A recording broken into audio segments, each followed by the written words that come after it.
malam Jumat Masjid Al-Taqwa yang insyaallah dirahmati Allah Subhanahu wa taala. Gimana kabar Bapak Ibu semuanya? Semoga sehat selalu ya. Alhamdulillah pada malam hari ini kita masih diberikan kesehatan serta kesempatan waktu luang untuk bisa menghadiri pengajian di Masjid Al-Taqwa yang insyaallah pengajian ini akan diadakan rutin setiap malam Jumat.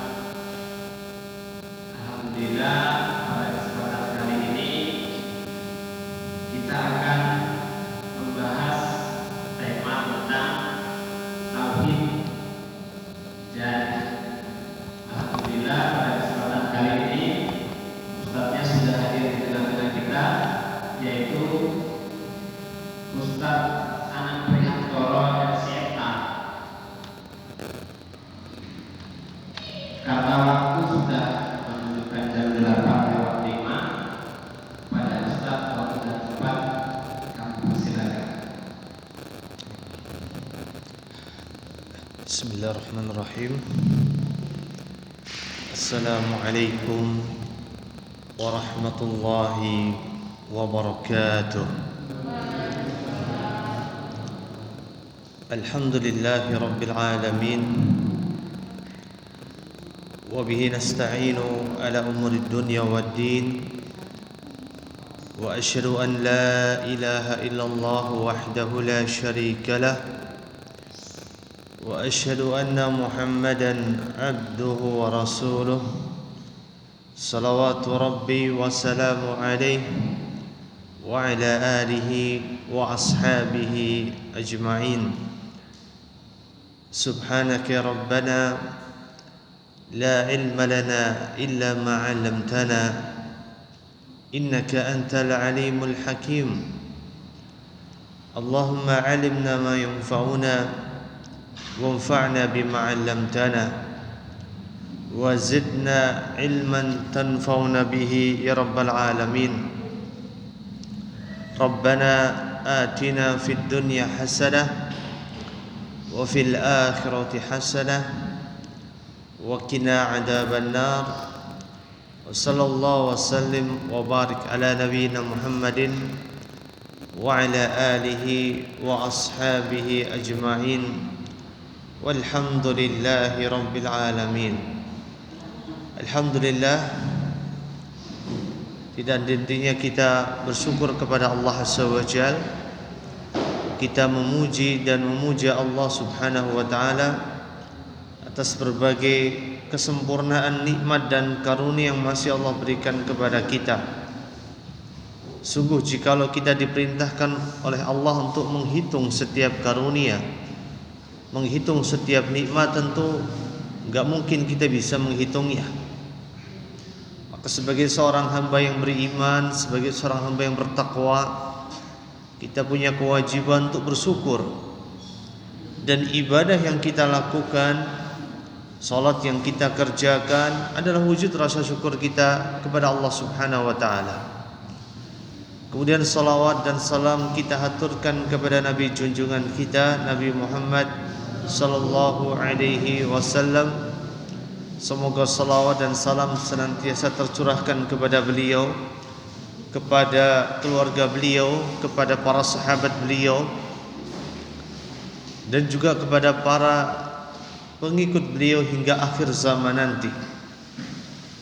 Bapak Ibu sekalian, jamaah Masjid At-Taqwa yang dimuliakan oleh Allah Subhanahu wa taala, semoga masjid ini akan semakin menambah iman kita dan takwa kita kepada Allah Subhanahu wa taala.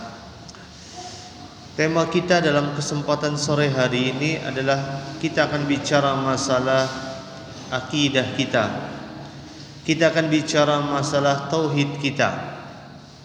Apalagi dalam beberapa hari terakhir, dalam beberapa pekan terakhir, ada fenomena yang seolah-olah mengoyak ketauhidan kita.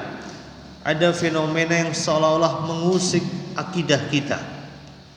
Ada fenomena yang seolah-olah mencabik-cabik keyakinan kita sebagai orang-orang yang beriman kepada Allah Azza wa Jalla dan Rasulnya alaihi salatu wassalam. Itu fenomena sajen. Dan kalimat sajen ini tentunya sesuatu yang sering kita dengar. Apalagi kalimat kurang sajen. Subhanallah, kalimat kurang sajen ini terkadang terlontar dari lisan kita. Saat seseorang melihat, ada seorang petani melihat panenannya gagal, lalu dia mengatakan mungkin kurang sajen. Ketika ada seseorang yang berlaut di sebuah lautan yang sangat luas dan dia mendapatkan hasil tangkapannya sedikit, maka ada di antara kita mengatakan mungkin kurang sajen, sajennya kurang. Ketika kita melihat ada fenomena gunung meletus, ada gunung yang mengeluarkan laharnya, mengeluarkan wedus gembelnya, dan kita mengatakan mungkin kurang sajen. Nah, saudaraku sekalian, Bapak Ibu dimuliakan oleh Allah Subhanahu wa taala. Fenomena sajen ini bukanlah perkara yang baru. Fenomena ini telah terjadi ribuan tahun yang lalu. Fenomena ini terjadi diawali pada zaman Nabi Nuh alaihi salatu wassalam, di mana pada saat itu Nabi Nuh alaihi salatu wassalam berdakwah di tengah umatnya selama hampir 1000 tahun lamanya. Nabi Nuh alaihi salatu wassalam berdakwah 950 tahun lamanya. Karena pada saat itu kaumnya berbuat kesyirikan kepada Allah. Pada saat itu kaumnya memiliki orang-orang soleh di tengah mereka. Ketika orang soleh ini meninggal dunia, maka syaitan membisikkan kepada kaumnya Nabi Nuh alaihi salatu wassalam untuk membuat sebuah patung, dengan harapan patung itu adalah patung orang-orang saleh dan orang yang masih hidup bisa mencontoh dan mengingat ibadahnya orang yang sudah meninggal dunia ini. Begitu orang-orang yang membuat patung ini meninggal dunia dan tersisa generasi setelahnya, yaitu anak-anaknya, maka syaitan mulai membisikkan kepada anak-anaknya yang gak punya ilmu tadi, dengan mengatakan bahwa ayah-ayah kalian membuat patung ini sebagai perantara antara mereka dengan Allah Subhanahu wa taala. Akhirnya mereka pun beribadah kepada Allah dengan perantara patung-patung yang dibuat oleh ayah mereka. Kemudian generasi yang kedua pun ini meninggal dunia, dan datanglah generasi yang ketiga, yaitu cucunya sang pembuat patung. Syaitan kembali membisikkan kepada generasi cucunya yang membuat patung ini dengan mengatakan, kakek kalian dulu membuat patung ini dan menyembah mereka selain Allah Subhanahu wa taala. Maka inilah awal mula terjadinya kesyirikan kepada Allah Azza wa Jalla. Patung ini bukan sekedar disembah, tetapi juga diberikan sesajen, diberikan tumbal yang disajikan di hadapan patung tersebut. Kemudian fenomena terus berulang dan terus berulang disebutkan oleh Allah Subhanahu wa taala di dalam Al-Qur'anul Karim, bahwa ada di tengah umat kita, ada di tengah umatnya Nabi Muhammad alaihi salatu wassalam, sekelompok manusia yang menjalin sebuah hubungan dengan jin, dengan syaitan, dengan iblis. Mereka meminta perlindungan kepada jin, dan jin pun memberikan perlindungan kepada manusia itu. Dan kejadian ini diceritakan oleh Allah Azza wa Jalla di dalam Al-Quran, di dalam surat Jin, ketika Allah Azza wa Jalla berfirman, wa annahu kana rijalun minal insi ya'uduna birijalin minal jinni fazaduhum rahaqa. bahwa ada sekelompok dari manusia ya'uduna birijalin minal jin, meminta perlindungan dari sekelompok dari bangsa jin, fazaduhum rahaqa, maka perbuatan itu semakin menambah banyak dosa mereka di hadapan Allah Subhanahu wa taala. Maka terkait dengan ayat ini, para ulama menyebutkan bahwa sungguh sekelompok manusia itu minta perlindungan kepada bangsa jin, yang dengan itu jin itu menyesatkan manusia. Dan ketika kita semua dibangkitkan oleh Allah pada hari kiamat nanti, maka Allah Subhanahu wa taala memanggil para jin tadi, ya ma'syaral jinni. Allah mengatakan kepada jin tadi, wahai para jin sekalian, qad istaktsartum minal insi, kalian telah menyesatkan manusia. Lihatlah, Allah mengatakan kepada jin, wahai jin, kalian dulu sudah menyesatkan banyak sekali manusia. Maka ketika pada saat itu ada sekelompok dari umat manusia, yaitu para dedengkot mereka, dedengkot orang-orang yang dulu bersekutu dengan jin, para dukunkah, orang pintarkah, ahli supranaturalkah, atau dengan label apapun juga, walaupun dengan label ustadz, walaupun dengan label kiai dan sebagainya, maka mereka mengatakan kepada Allah Azza wa Jal, wa qala awliya'uhum minal ins, dan berkata dedengkot mereka dari golongan manusia, walaupun mereka semua itu menggunakan baju yang berbeda, ada baju dukun, paranormal, baju ustadz, baju kiai dan sebagainya, mereka mengatakan Rabbana istamta'a ba'duna bi ba'din, ya Allah, dulu kami saling menikmati hubungan itu. Artinya apa? Manusia ketika mereka mendapatkan bahwa mereka butuh perlindungan, ada sebagian dari kita yang minta perlindungannya kepada jin. Ada enggak kira-kira zaman sekarang yang butuh perlindungan minta perlindungannya sama jin? Ada. Ada manusia yang menginstal di dalam dirinya ilmu kebal sehingga dikolok gak mempan, itu minta tolong sama jin.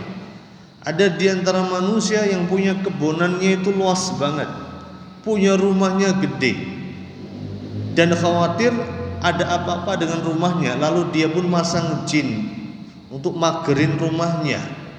Jadi ketika ada maling datang, jin itu menampakkan dirinya dalam wujud macan putih atau siluman-siluman yang lainnya. Ada di antara manusia yang minta perlindungan kepada jin. Ada juga manusia yang meminta bantuan kepada jin dalam urusan rezeki mereka. Ada yang punya toko, ada yang punya outlet, ada yang punya warung. Kok warung tokonya itu ngerasanya sepi, maka mereka pun cari yang namanya penglarisan. Tidak cukup hanya itu saja, mereka pun menyerang toko-toko yang dianggap sebagai saingan mereka agar toko itu nampak tutup di hadapan orang yang akan berkunjung ke toko tersebut. Ini ulah jin. Ada juga di antara manusia ketika cintanya merasa ditolak, mereka pun minta tolong kepada jin. Maka ada manusia yang kemudian menggunakan ilmu pelet. Ada juga manusia yang menggunakan beberapa ajian-ajian, jaran goyang, semar mesem dan sebagainya untuk memelet orang-orang yang dikasihinya dan dicintainya, untuk mendapatkan cintanya.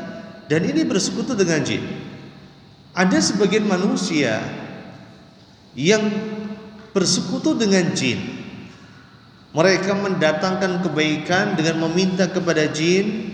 Mereka menghindarkan diri mereka dari segala bentuk keburukan dengan minta tolongnya sama jin. Itu manfaat yang diambil dari sebagian manusia. Lalu jinnya dapat apa? Jinnya mendapatkan kesenangannya mereka. karena mereka merasa ditaati. Mereka disuruh bermaksiat, enggak boleh sholat, mereka pun nurut dan tidak melaksanakan sholat. Mereka disuruh untuk berzina, akhirnya pun mereka pun berzina untuk mendapatkan keriduannya si jin tadi. Ada apa disuruh berzina? Ada. Kalau nggak percaya, di Seragen itu ada pesugihan namanya Gunung Kemukus. Orang yang mau dapat pesugihan di situ harus berzina dulu. Maka dari itulah, inilah ulahnya jin. Mereka merasa senang karena mereka ditaati. Mereka merasa senang karena mereka diibadahi di samping Allah Subhanahu wa taala. Mereka juga merasa senang karena mereka juga disembah dan diagungkan oleh manusia.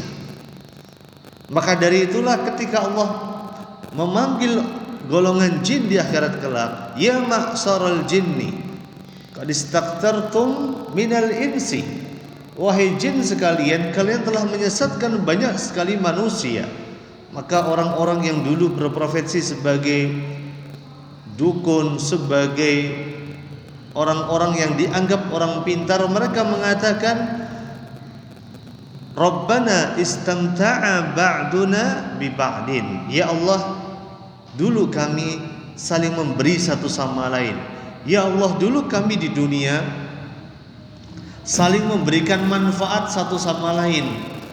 Yang manusia mendapatkan kemudahan urusannya, jin juga merasa mendapatkan berbagai kesenangannya, diagung-agungkan, dipuja-puja, disembah-sembah, dihargai dan diakui eksistensinya. Maka Bapak Ibu sekalian yang dimuliakan oleh Allah Subhanahu wa taala, inilah bentuk hubungan antara manusia dan jin yang seharusnya hubungan itu tidak terjadi.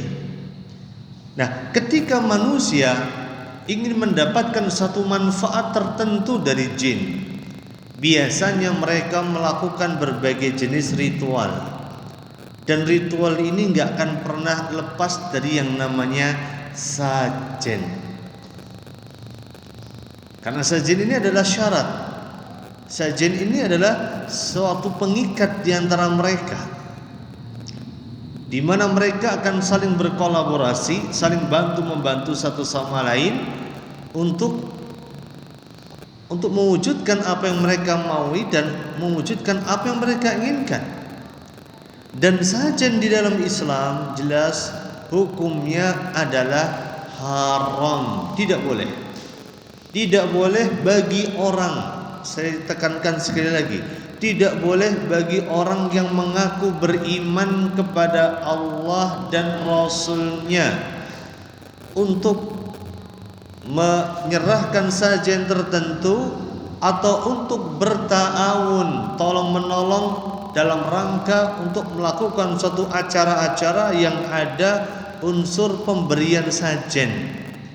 Baik itu sesajen untuk lautkah, untuk gunungkah, untuk sendangkah, untuk bumikah, untuk sungaikah, tidak boleh.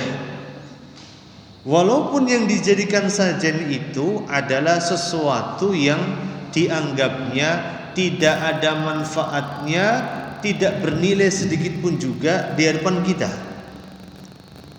Sebagaimana pernah disebutkan oleh Nabi kita Muhammad SAW, ada seseorang yang masuk surga hanya gara-gara lalat. Ada orang yang dimasukkan oleh Allah Azza wa Jalla ke dalam neraka hanya gara-gara lalat.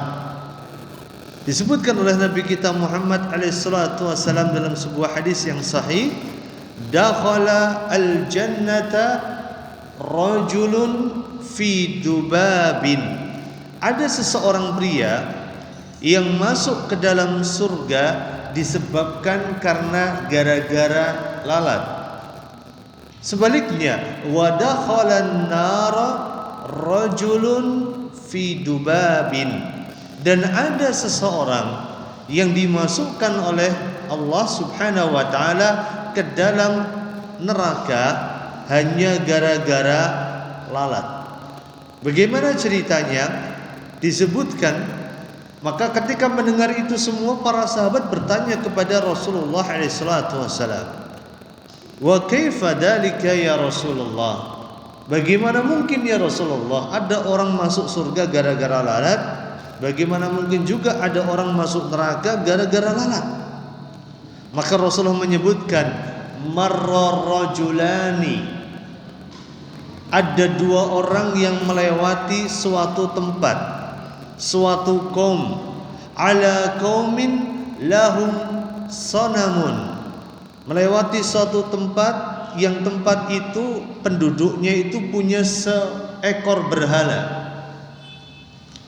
Kemudian la yajuzuhu ahadun, tidak boleh ada seorang pun yang lewat tempat itu hatta yuqarriba lahu syai'un, sampai dia mengorbankan sesuatu sajen untuk berhalanya itu. Misalnya ada orang Klaten mau ke Kulon Progo, mau nggak mau harus lewat Jogja. Kebetulan di tempat ini ada berhala, nggak boleh orang Klaten lewat tempat ini kecuali dia harus mempersembahkan persembahan tertentu untuk berhala yang ada di tempat itu. Maka dikatakan kepada orang yang pertama, qarrib, persembahkanlah sesuatu kepada berhala kami. Maka orang pertama tadi mengatakan, laisa indi syai', aku tidak punya sesuatu untuk bisa aku korbankan. Maka penduduk negeri itu mengatakan, qarrib walau dubaban, persembahkanlah sajen, walaupun sajen itu dalam bentuk seekor lalat. Lalat kira-kira ada harganya buatan Bapak Ibu? Gak ada harganya sama sekali. Kita kalau di rumah kita banyak lalat, kita tangkepin lalatnya, kita jual di pasar, itu ada yang mau beli gak kira-kira? Gopakan manuk, gopakan iwak, gak ada yang mau beli. Maka lalat itu sesuatu yang gak artinya. Sampai dikatakan qarrib walau dubaban, persembahkanlah sajen walaupun satu ekor lalat saja. Maka orang yang pertama tadi faqarraba dubaban, dia pun mencari lalat, ditangkap lalat itu, diplites di depan berhala tadi. Maka fakhallu sabilahu, maka orang itu pun dipersilakan untuk jalan karena sudah mempersembahkan sajen. Fadakhalan nar, kata Rasulullah SAW, orang ini Allah masukkan ke dalam neraka. Lah, ini hanya mempersembahkan sajen berupa lalat aja. Gimana yang sampai nyembelih pitik? Gimana yang sampai nyembelih ayam? Bagaimana dengan orang yang menyediakan sajen sampai nyembelih wedhus, nyampe nyembelih sapi, sampai nyembelih kepala kebau? Bukan satu lagi, ada beberapa. Maka dosanya luar biasa. Yang korban dan memberikan sajen berupa lalat saja dimasukkan oleh Allah Azza wa Jalla ke dalam neraka. Bagaimana yang sajennya itu seekor kerbau, seekor sapi, seekor ayam, dan lain sebagainya? Tentu lebih besar lagi kemurkaan Allah kepada mereka. Maka setelah itu orang yang kedua ini faqalu lil akhar, dikatakan kepada orang yang kedua, qarrib, ayo persembahkanlah sesuatu untuk berhala kami.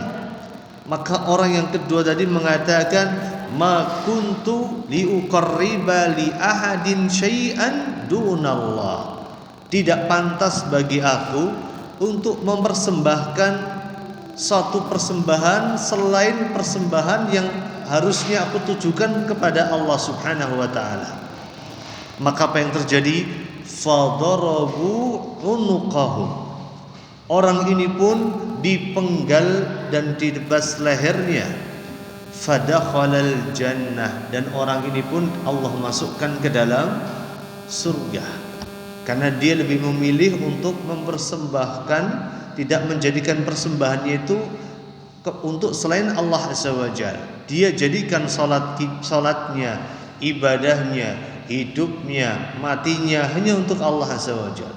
Qul inna salati wa nusuki wa mahyaya wa mamati lillahi rabbil alamin. Katakanlah salatku, hidupku, matiku, sembelihanku hanya untuk Allah Subhanahu wa taala semata, bukan untuk yang lain. Jadi lihatlah Bapak Ibu sekalian yang dimuliakan oleh Allah SWT. Sajen ini bukan perkara yang enteng. Sajen ini bukan perkara yang ringan. Bukan masalah seberapa murah yang kita persembahkan itu. Bukan masalah mung dan mung kopi, mung rokok, mung menyan, mung kembang, regone ra sepira misalnya. Bukan masalah mung, bukan masalah hanya, bukan masalah sekedar. Ini masalah yang sangat krusial dalam agama kita. Ini masalah surga atau neraka. Jadi orang bisa Allah masukkan ke dalam surga hanya karena sajen. Orang dimasukkan ke dalam neraka, surga juga hanya karena saja. Dari kisah tadi kita bisa mengambil kesimpulan yang sangat penting sekali, bahwa tauhid itu bisa mengantarkan seseorang masuk ke dalam surga. Kalau kita ingin masuk ke dalam surga, murnikan tauhid kita. Jadikan ibadah kita hanya untuk Allah. Jadikan salat kita hanya untuk Allah. Jadikan semua sendi kehidupan kita hanya untuk Allah. Ini menunjukkan atas perkara tauhid itu perkara yang penting. Karena tauhid ini walaupun sering kita anggap sepele, bisa mengantarkan kita ke dalam surga, atau sebaliknya, jikalau kita menyepelekannya, bisa menjerumuskan kita ke dalam siksa api neraka. Ini pelajaran pertama yang harus kita ambil dari kisah tadi. Pelajaran kedua yang harus kita ambil dari kisah tadi adalah bahwa sebagian besar manusia itu banyak yang meremehkan perkara-perkara tauhid.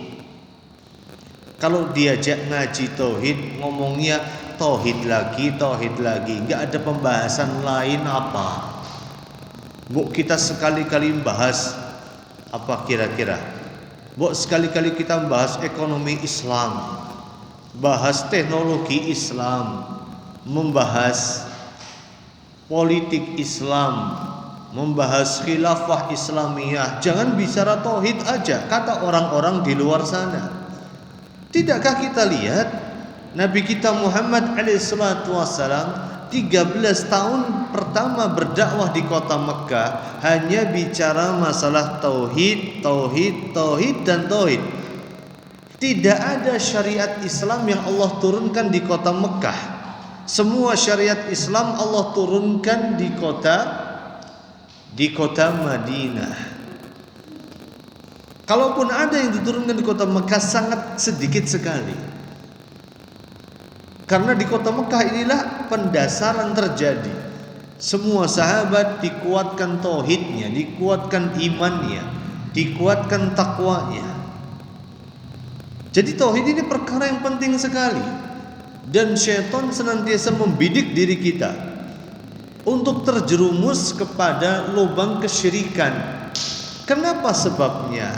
Karena kalau kita sudah berhasil nyemplung ke dalam lubang kesyirikan, kita mau sholat sampai batuk kita itu ireng kabeh, sholat kita nggak akan ditompo sama Allah. Kenapa sebabnya? Karena kita sudah berbuat kesyirikan. Kalau kita sudah berbuat kesyirikan, kalau kita menginfakkan harta kita untuk bangun sekian banyak masjid, sekian banyak pondok pesantren, maka harta yang kita infakkan tadi nggak akan diterima sama Allah. Kalau kita berbuat kesyirikan, kita berpuasa tiap hari, puasanya puasa Nabiullah Daud, sampai badan kita kurus kering kerontang, kita tidak akan diterima puasanya. Selama kita berbuat kesyirikan, kita membaca Al-Quran tiap hari khatam satu Al-Quran 30 juz sampai suaranya entek, maka bacaan Quran kita juga nggak akan diterima oleh Allah Subhanahu wa Ta'ala, karena kita sudah berbuat kesyirikan kepada Allah Azza wa Jalla. Syaitan berusaha dengan sekuat tenaga untuk menjerumuskan manusia masuk ke dalam pintu-pintu kesyirikan kepada Allah SWT. Jadi jangan pernah meremehkan perkara tauhid, karena banyak orang di luar sana yang meremehkan perkara tauhid, seolah-olah nyinyirin orang-orang yang berupaya untuk melakukan purifikasi agamanya, memurnikan agamanya dengan mengatakan, tuh lihat, orang Amerika sudah sampai bulan, tetapi kamu dari dulu ngomongnya tauhid aja, gak sampai-sampai bulan. Maka kita bisa jawab pada orang tadi, lah kalau kamu ngapain aja? Orang Amerika sampai bulan, kita bicara tauhid menguatkan iman kita, kamu ngapain aja? Jadi Bapak Ibu sekalian dimuliakan oleh Allah Azza wa Jalla, perkara tauhid ini banyak yang meremehkannya. Buktinya apa? Kisah ini. Ada seseorang yang disuruh memberikan sajen walaupun seekor lalat saja, dan dia pun mau memberikan sajen walaupun seekor lalat saja, dan ini sudah meremehkan perkara tauhid. Ini pelajaran yang kedua yang harus kita ambil. Pelajaran yang ketiga yang harusnya bisa kita ambil dari kisah tadi adalah, terkadang seseorang itu melakukan perbuatan kesyirikan tanpa dia sadari. Banyak kasus yang kita dapatkan, orang berbuat syirik gak sadar. Ada orang mau nyebrang jalan, hampir ketabrak motor, lalu dia langsung ditarik sama temennya sehingga dia gak jadi ketabrak. Orang yang mau ketabrak tadi ngomong apa biasanya? Untung ada kamu. Lihat, kata-kata ini sudah menunjukkan atas kesyirikan kepada Allah Azza wa Jalla. Yang nolong dia adalah Allah lewat perantara temannya, bukan temannya yang nolong dia. Jadi perkara dan kata-kata untung ada kamu itu sudah perkara kesyirikan kepada Allah Subhanahu wa Ta'ala. Banyak di antara kita berbuat kesyirikan dan kita enggak menyadari bahwa kita sudah berbuat kesyirikan. Ini pelajaran yang ketiga yang bisa kita ambil. Pelajaran keempat yang bisa kita ambil adalah syirik itu punya bahaya yang sangat mengerikan. Kalau bangsa kita itu punya semboyan bahaya laten komunis. Komunis itu bahaya sekali. Kita umat Islam juga harus sadar bahwa bahaya laten kesyirikan itu mengintai diri kita. Kenapa? Sebabnya orang yang berbuat syirik diharamkan oleh Allah untuk masuk ke dalam surga. Innahu man yusyrik billah faqad harramallahu alaihil jannah. Orang yang berbuat kesyirikan kepada Allah diharamkan untuk bisa masuk ke dalam surga. Yang mengatakan itu siapa? Apakah saya? Tidak, saya menyampaikan. Yang mengatakan itu adalah Allah Subhanahu wa Ta'ala di dalam surat Al-Maidah ayat ke-72. Orang yang berbuat syirik, walaupun dia hanya memberikan sajen berupa seekor lalat, dia diharamkan untuk masuk ke dalam surga. Dan faedah yang bisa kita ambil dari hadis yang kita bahas barusan adalah bahwa sesungguhnya pelaku kesyirikan, jikalau dia meninggal dunia dan belum bertobat dari kesyirikannya, maka dosanya itu tidak akan diampuni oleh Allah Subhanahu wa Ta'ala. Sebagaimana Allah Azza wa Jalla menyebutkan dalam surat An-Nisa, innallaha la yaghfiru an yushraka bihi wa yaghfiru ma duna dzalika liman yasha. Allah Azza wa Jalla tidak akan mengampuni dosa orang yang berbuat syirik. Kenapa sebabnya? Karena orang yang berbuat syirik dia sudah berkhianat kepada Allah. Kita dikasih kehidupan sama Allah, kita dikasih rizki sama Allah, kita dikasih nikmat sama Allah. Tahu-tahu kita berkhianat sama Allah, kita selingkuh sama Allah. Kita berselingkuh, kita berkhianat atas berbagai kenikmatan yang sudah Allah berikan kepada kita. Misalnya nih, ada seorang suami sering keluar kota, istrinya di rumah sendirian. Semua kebutuhannya dipenuhi, rumah gedung, mobil mewah, uang belanja, semua dikasih. Tiba-tiba istrinya waliyadzubillah selingkuh. Saat suaminya pulang dadakan ke rumah, dia mendapatkan istrinya bersama dengan selingkuhannya. Kira-kira ini selingkuhannya diapain sama suami yang resmi? Dibacok, digolok, digebukin, dan sebagainya. Dan itu segala kemungkinan bisa terjadi. Kenapa sebabnya? Karena sang istri ini sudah kurang ajar kepada suaminya. Inilah masalah dunia. Sedangkan kita kalau berbuat syirik kepada Allah, ibaratnya orang yang selingkuh tadi. Kita dikasih nikmat sama Allah, kita dikasih karunia sama Allah, kita dikasih kehidupan sama Allah, kita dikasih rezeki sama Allah. Tahu-tahu kita ketika disuruh menyembah Allah, kita justru menyembah kepada selain Allah. Mintanya sama jin, mintanya sama siluman, mintanya sama dedemit, mintanya sama iblis, mintanya sama setan, mintanya sama batu, mintanya sama pohon, mintanya sama kuburan, mintanya sama kebo. Ada enggak kebo yang diminta-mintain? Ada. Maka kita ini sedang berkhianat kepada Allah jikalau kita berbuat kesyirikan kepada Allah SWT. Maka dari inilah alasan di mana pelaku kesyirikan tidak akan diampuni oleh Allah SWT jikalau dia meninggal dunia dan belum sempat bertaubat kepada Allah Subhanahu wa taala. Nah, Bapak Ibu sekalian yang dimuliakan oleh Allah SWT, dari sini kita bisa ambil pelajaran penting bahwa tumbal, sesajen, dan segala bentuk teman-temannya diharamkan dalam Islam. Karena ini merupakan bagian bentuk kesyirikan kepada Allah Subhanahu wa ta'ala. Qul inna salati wa nusuki wa mahyaya wa mamati lillahi rabbil alamin. Katakanlah, hidupku, matiku, salatku, sesembelihanku hanya untuk Allah Rabbul Alamin, zat yang menciptakan diri kita. Maka kita tidak boleh kemudian melakukan berbagai ritual yang ada sajennya di sana.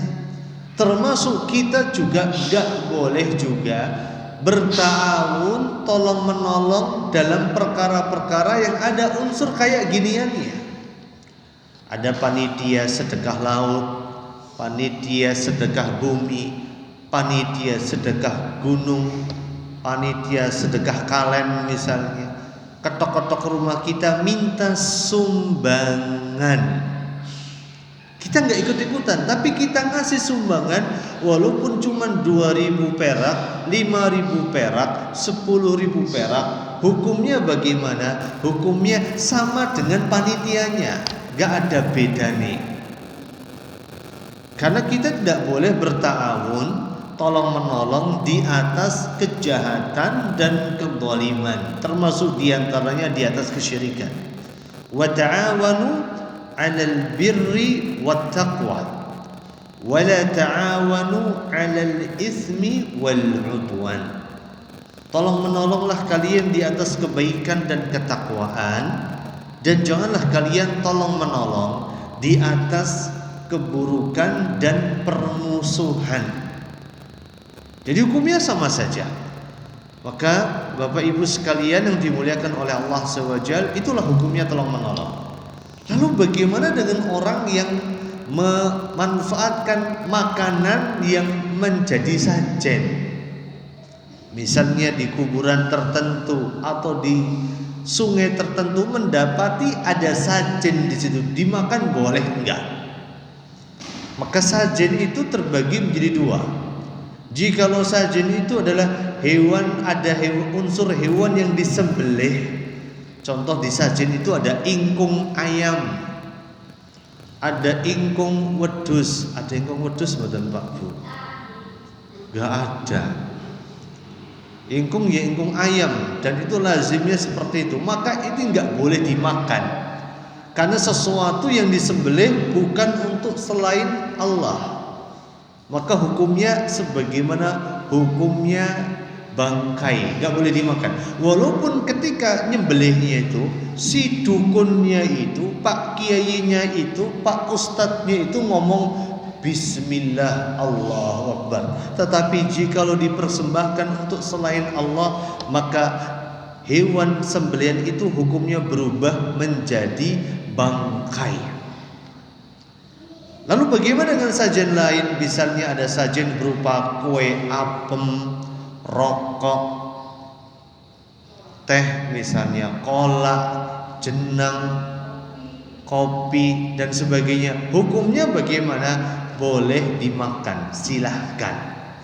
Sebelum makan ingat, makannya pakai tangan kanan. Bismillah, tidak ada yang bisa mendatangkan keburukan kecuali Allah. Bismillah, makan aja.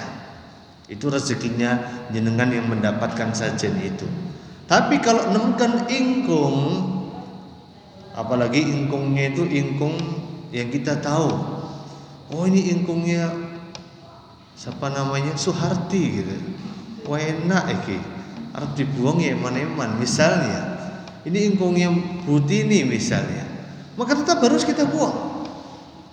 Jikalau itu memang dipersembahkan untuk selain Allah Subhanahu wa taala, enggak boleh kita makan. Nah, itu hukumnya kalau kita menemukan sajen dan kita memakannya. Tergantung, kalau itu ada unsur penyembelihan, enggak boleh dimakan sama sekali. Tapi kalau tidak ada unsur penyembelihan, boleh untuk dimakan. Nah, di hari-hari terakhir kemarin kita mendapati fenomena di mana sajen itu seolah-olah menjadi sesuatu yang wajar. Kemarin kita diusik lagi dengan adanya fenomena boneka arwah. Boneka yang dikasih sajen, ada yang dikasih teh pahit, ada yang dikasih kopi pahit, ada yang dikasih permen, ada yang dikasih kembang gula, ada yang dikasih macam-macam. Intinya itu sajen. Syarat supaya arwah yang katanya mereka arwah yang dimasukkan ke dalam boneka itu tetap ada di boneka dan gak pergi kemana-mana. Kalau kita perhatikan Bapak Ibu yang dimuliakan oleh Allah Subhanahu wa ta'ala, sesungguhnya fenomena spirit doll atau boneka arwah itu bukan sesuatu yang baru di negeri kita. Sudah dilakukan oleh nenek moyang kita dulu. Dulu nenek moyang kita juga punya boneka arwah, tapi nggak secantik boneka arwah yang ada pada zaman sekarang. Dulu mereka mainan jailangkung. Dulu mereka juga mainan toto kerot. Dulu mereka juga mainan nyitawang. Mereka juga dulu mainan apalagi? Dan sebagainya, macam-macam lah. Sesuatu yang pada hakikatnya memanggil jin, dimasukkan ke dalam benda tertentu, lalu benda itu bisa goyang-goyang gerak sendiri, melakukan mediumisasi, dan mereka mengatakan ini arwahnya orang yang masih gentayangan, yang kemarin kecelakaan di perapatan Rejowinangun, dipanggil, ditanya kamu namanya siapa, usianya berapa, lalu gerak-gerak sendiri. Lalu bagaimana Islam memandang perkara ini? Yang pertama dulu kita harus pahami, kita nih yang masih hidup, kita hidup di alam dunia. Kalau kita meninggal dunia, kita sudah pindah dimensi, pindah dunia, namanya alam barzah. Kenapa disebut alam barzah? Karena barzah itu pembatas antara alam dunia dengan alam akhirat, namanya alam barzah. Alam transisi. Kita transit di kuburan sebelum Allah bangkitkan kita di akhirat kelak, dikumpulkan kembali dan kita akan hidup kekal abadi dan selamanya. Orang yang meninggal dunia, dia berpindah dari alam dunia ke alam barzah, dan gak mungkin orang itu untuk kembali ke alam dunia kalau sudah meninggal dunia, gak mungkin. Jadi kalau kita diimpeni, ada datang ke dalam mimpi kita, simbah kita datang misalnya, itu bukan simbah kita, itu bukan mbah buyut kita, itu bukan nenek moyang kita, itu jin yang berwujud dengan wujud simbah kita. Karena simbah kita itu kalau dia orang yang soleh, dia sudah sibuk di alam kuburnya menikmati berbagai kenikmatan surgawi di alam kubur. Sudah gak akan sempat ngurusin kita, sudah terlalu enak di alam kuburnya. Ini yang pertama yang harus kita pahami.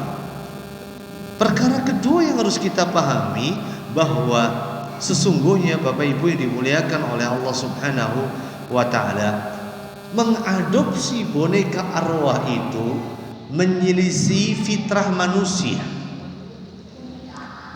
Manusia itu fitrahnya menyayangi sesama manusia, bukan menyayangi boneka. Fitrah manusia itu menyayangi anak yatim. Kata Rasulullah, ana wa kafilul yatim kahataini. Aku dan orang yang ngopeni, ngadopsi anak yatim itu nanti di surga sebagaimana dua jari ini. Dua jari ini dekat buatan ibu-ibu, dekat. Orang yang ngadopsi, ngopeni anak yatim nanti sama kanjeng Nabi itu diibaratkan diantara dua jemari ini, dekat banget sama Rasulullah. Maka manusia yang fitrahnya masih lurus, dia akan ngadopsi dan ngopeni anak yatim kalau dia memang gak punya anak. Tapi beda dengan orang yang fitrahnya sudah rusak, bukan yang ngopeni anak yatim, malah ngopeni, malah ngadopsi boneka arwah. Boneka arwah murah buatan Pak Bu, mahal. Bahkan saya membaca berita di lini media massa bahwa penjual boneka arwah meraup keuntungan yang sangat luar biasa ketika lagi rame-ramenya boneka arwah kemarin. Oh, ternyata UUD, ujung-ujungnya duit. UUC, ujung-ujungnya cuan, ujung-ujungnya keuntungan. Ada orang-orang yang punya kepentingan untuk mendapatkan duit, mendapatkan keuntungan, mendapatkan uang dari orang-orang yang lemah akalnya, yang mau beli boneka arwah mereka. Katanya boneka arwahnya itu bisa ngingetin kalau ada maling. Awas lo, lagi ada maling, dia akan masuk ke rumah. Pas dia buka CCTV, oh ya betul kata dia. Ini godaan setan, ini tipu daya setan. Katanya kemudian boneka arwahnya ini bisa ngingetin dia waktunya minum obat kalau dia lupa, ngingetin dia untuk waktunya pergi syuting kalau waktunya syuting misalnya. Ini godaan setan. Dan fenomena boneka bisa ngomong, ini bukan fenomena yang baru-baru saja terjadi. Dulu pada zaman Nabi Musa alaihissalatu wassalam, Samiri itu punya patung sapi. Patung sapinya itu bisa mengeluarkan suara. Kenapa? Sebabnya ada jin di situ. Dulu pada zaman Rasulullah alaihissalatu wassalam ada berhala namanya Hubal. bisa mengeluarkan suara. Bahkan Hubal ini bisa mengatakan bahwa Muhammad itu pendusta, Muhammad itu bukan nabi, Muhammad itu bukan rasul, Muhammad itu cuma seorang pembohong. Ternyata ada jin kafir namanya Musfir masuk ke dalam berhala yang namanya Hubal, sehingga Hubal bisa ngomong. Jadi fenomena ini bukan fenomena yang baru. Nah, ini yang kedua. Mengadopsi boneka arwah itu menyelisih fitrah kita sebagai manusia. Yang ketiga, Bapak Ibu sekalian, adanya jin di dalam boneka pasti ada suatu ritual yang mendahuluinya. Ritual untuk mengundang jin. Dan ini pasti ritualnya adalah ritualnya tukang sihir. Lalu bagaimana dengan orang yang melakukan satu ritual yang biasa dilakukan oleh tukang sihir? Jelas orang ini sudah kafir kepada Allah dan Rasulnya. Kita saja nih kalau pergi ke tempatnya Mbah Dukun dan kita nggak percaya atas omongannya si dukun tadi, sholat kita nggak akan diterima 40 hari 40 malam. Kita datang aja dan kita nggak percaya omongannya. Masa sih misalnya? Tapi kalau kita datang ke rumahnya dukun dan kita percaya omongannya dia, maka dikatakan oleh Kanjeng Nabi kita Muhammad alaihissalatu wassalam, faqad kafara bima anzala ala Muhammadin. Dia telah kufur dengan apa yang telah diturunkan kepada Nabi Muhammad sallallahu alaihi wasallam. Lalu bagaimana dengan para dukun tadi? Maka jelas mereka adalah nampak sekali kekufurannya kepada Allah Subhanahu wa taala. Dan alasan yang keempat, tidak bolehnya bagi kita juga untuk ikut-ikutan tren boneka arwah juga adalah karena dalam boneka arwah itu pasti ada yang namanya sajen, ada yang disajikan. Dan kalau kita sudah menggunakan sesuatu yang namanya sajen dan teman-temannya itu, nggak ada bedanya kita dengan orang-orang kafir Quraisy. Dan Rasulullah pernah menyebutkan, man tasyabbaha biqaumin fahuwa minhum. Barang siapa yang menyerupai suatu kaum, maka dia bagian dari kaum tadi. Nah, semoga Allah Azza wa Jalla senantiasa memberikan kita hidayah di atas cahaya iman. Semoga Allah Azza wa Jalla senantiasa memberikan kita hidayah di atas cahaya tauhid. Semoga Allah Azza wa Jalla menjaga iman kita, menjaga tauhid kita, dan semoga Allah mewafatkan kita di atas kalimat tauhid, kalimat la ilaha illallah wa anna Muhammadan abduhu wa rasuluh. Tiada Tuhan yang berhak disembah kecuali Allah Azza wa Jalla semata. Hanya kepada Allah Azza wa Jalla kita memohon taufik, hanya kepada Allah kita memohon hidayah. Wa sallallahu wasallim wa barik ala nabiyina Muhammadin wa ala alihi wa ashabihi ajma'in. Walhamdulillahi rabbil alamin. Alhamdulillahi rabbil alamin.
Baik,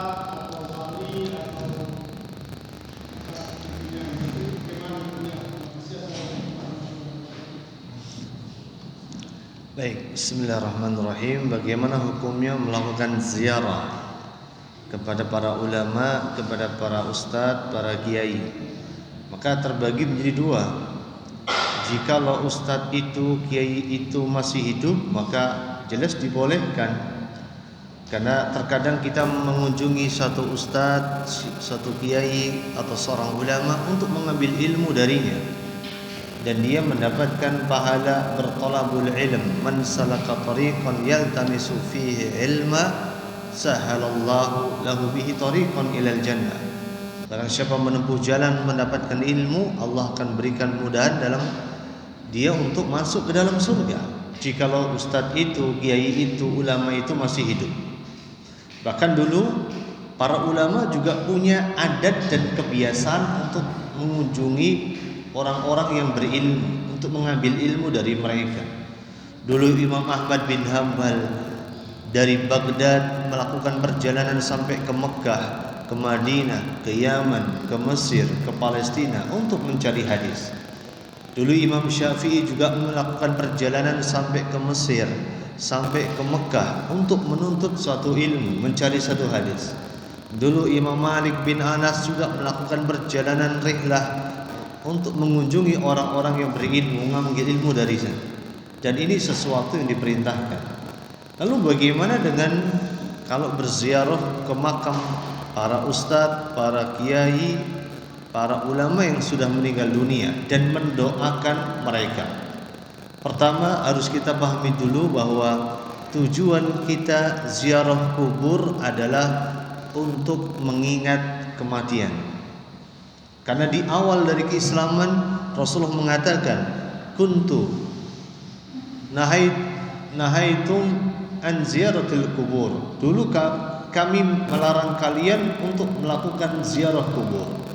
Tetapi setelah itu untuk mengingat kematian fazuru, maka berziarahlah ke dalam atau ke tempat orang-orang di situ dimakamkan, berziarah kubur.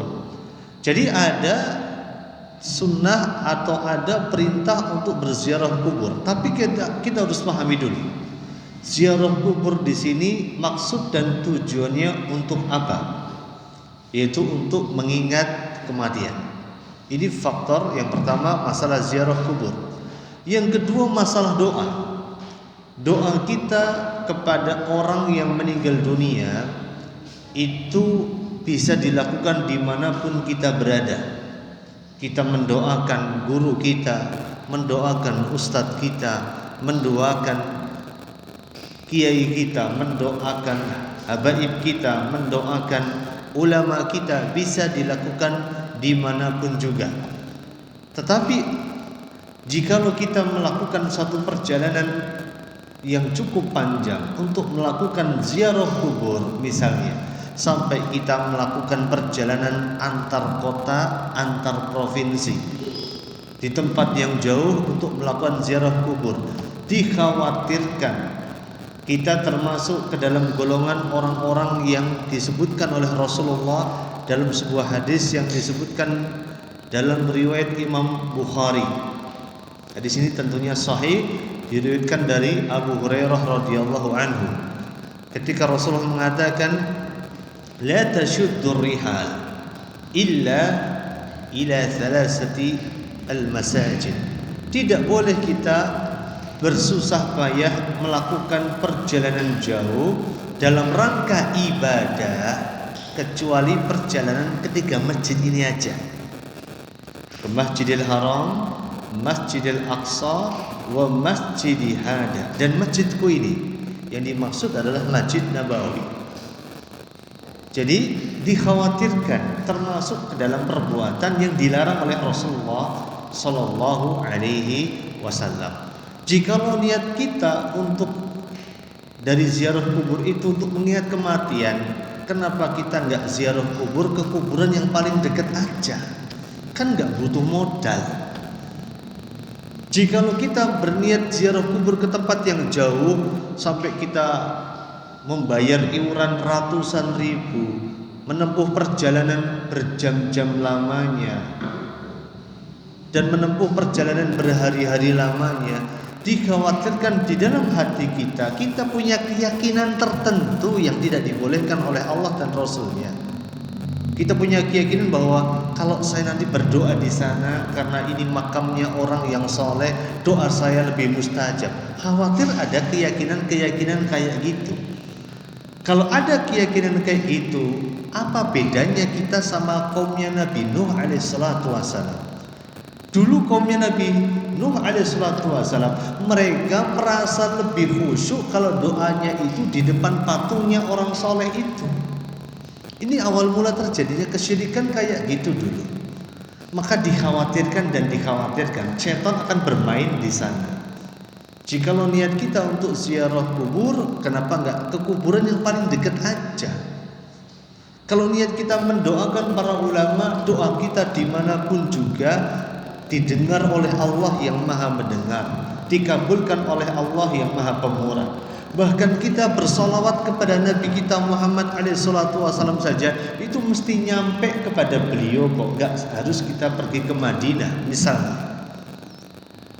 Maka khawatir setan akan bermain di sana, dan setan akan pelan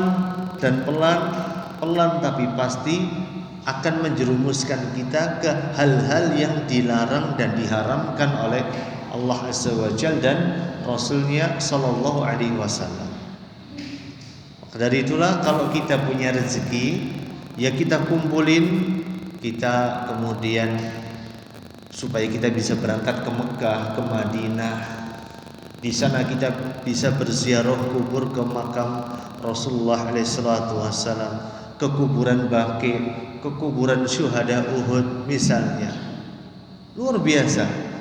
Dan ini termasuk perkara yang dibolehkan. Tetapi kita berziarah itu untuk mengingat kematian, supaya kita sadar bahwa hidup kita enggak lama. Kita akan kembali kepada Allah Subhanahu wa taala. Karena banyak di antara kita yang ngumpulin uang, punya kencerengan di toko dikumpulin, setelah uangnya terkumpul hanya untuk pergi ke ziarah kuburan tertentu, enggak pernah mikir haji, enggak pernah mikir umrah misalnya. Padahal ini yang diperintahkan oleh Allah SWT.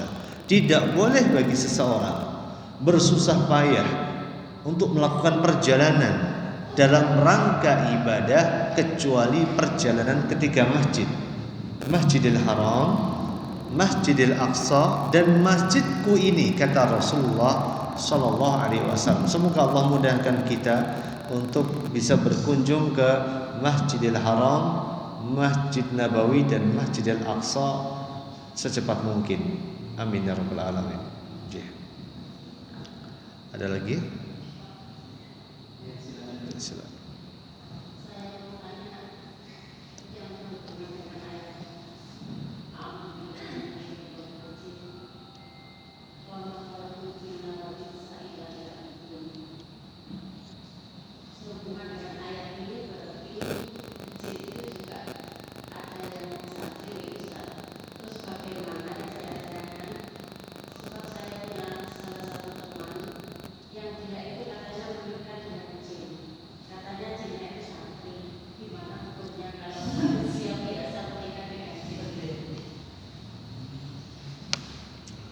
Baik.